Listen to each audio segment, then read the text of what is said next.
From technology workers campaigning for labour rights to teachers in a pension protest and delivery drivers demonstrating against pay cuts.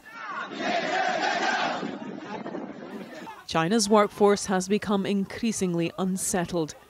As the effects of the country's economic downturn have deepened, these voices have risen.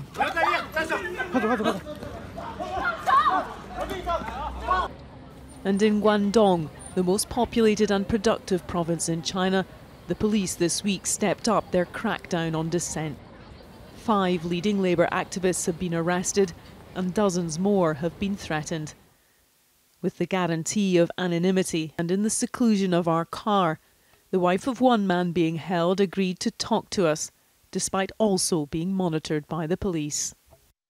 My husband has been questioned before, but they have never kept him in for so long. The situation has suddenly got a lot more serious. There have been almost 1,000 protests in the last 6 months, the heaviest concentration in the south and in industrial areas along the Yangtze River. 80% were due to unpaid wages, and almost half were in the construction industry. President Xi has responded by ordering party members to maintain stability. The 2 men we had arranged to interview here were both detained by police before we got the chance to meet them. They were warned not to speak to foreign journalists. Their families were threatened, and one officer even told them not to say or do anything that would damage China's reputation. The heightened vigilance has extended to students. Several members of an activist group from Peking University who supported a strike in Shenzhen last year have been detained, and some forced to confess to subversion.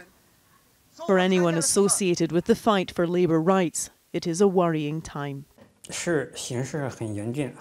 frightening the way these students have been targeted, and the head of China's national security has just been given a senior role at the university, which is not a good sign.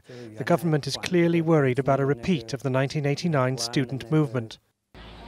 China is suffering from the dual impact of an economic slowdown and a trade war.